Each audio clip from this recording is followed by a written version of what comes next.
Right then, so after a while, managed to get around to making this video, so here we go. Ghost Beach has an interesting opening sequence, which is very reminiscent of An Inhabitant of Carcosa by Ambrose Bierce, but overall, really crappy book, not very good, so that one I can definitely say you should skip. Phantom of the Auditorium, really, really good story, still holds well, and is actually, while reading it, it made me remember the actual episode from the Goosebumps TV series, which was a fairly faithful adaptation. So this one I can't recommend enough.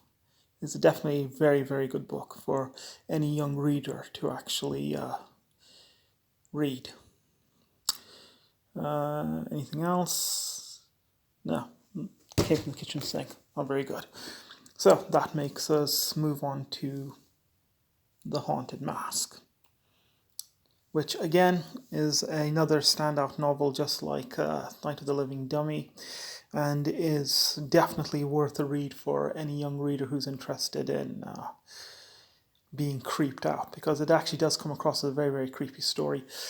That being said, the one thing we can mention about The Haunted Mask is that it could actually do with the skipping of chapters 1 and 2, and actually 3 to be honest, as that entire sequence of events could easily be related to the audience in a more quick flashbacky sequence while Carly Beth, the main character, heads over to the store to buy the mask.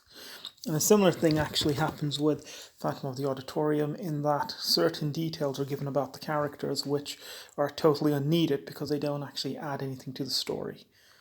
Especially with the main character, Brooke, and about her sneezing, and how her best friend likes to count the sneezes. It's just stupid. It's mindless information. It doesn't do anything for it. So again, this one also could actually do with a little bit of skimming on certain details. But overall, Phantom of the Auditorium and Haunted Mask are definitely worth checking out when you have the time. So that brings us to Bad Hair Day. Where are we? Oh yeah, Bad Hair Day. Hold on.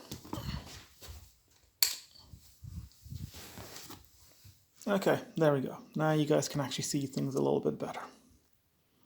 So yeah, Bad Hair Day. This book is by far the most outstanding book within the Goosebumps series, mainly because it doesn't feature anything creepy or sinister in any way, shape, or form. There's nothing really horrific. The entire book, primarily, pretty much more or less most of it, revolves around a kid, trying to figure out how to get magic tricks back into a magic kit that he steals from his favorite wizard, Amazo. It's not a very, very good story on that front. However, it is a very interesting story in that when it was adapted for the Goosebumps TV series, there were quite a number of changes made to the actual story itself, which makes perfect sense, because this, in its original form, would not have made a very engaging movie or TV episode for that matter. However, that being said, Bad Hair Day is not completely all that bad, considering the fact that the first opening chapters are interesting enough for a nice setup. The stealing of the magic kit is also a really nice idea, especially with the kid trying to then put the tricks back into the kit and then taking it back to Amazo.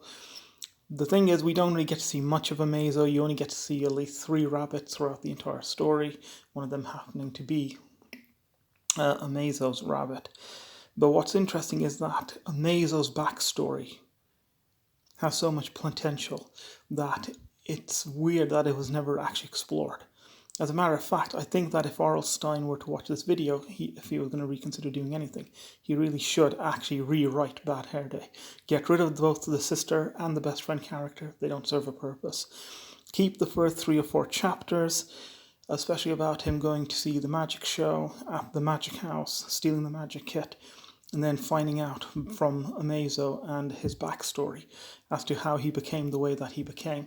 And then they get together, get into a car, hit the road to try and find Frank the sorcerer. That would have been a far more interesting story. So if there's any book within the Goosebumps series that needs to be rewritten heavily, it should be Bad Hair Day. Right. And just again, quick look at the British covers, since I think the vast majority of you must be familiar with the American artwork. So, yeah, that brings this particular round of Goosebumps videos to an end. The next video that I'll be doing will actually be the Ghosts of Fear Street and the few Shivers books which I've got hanging around.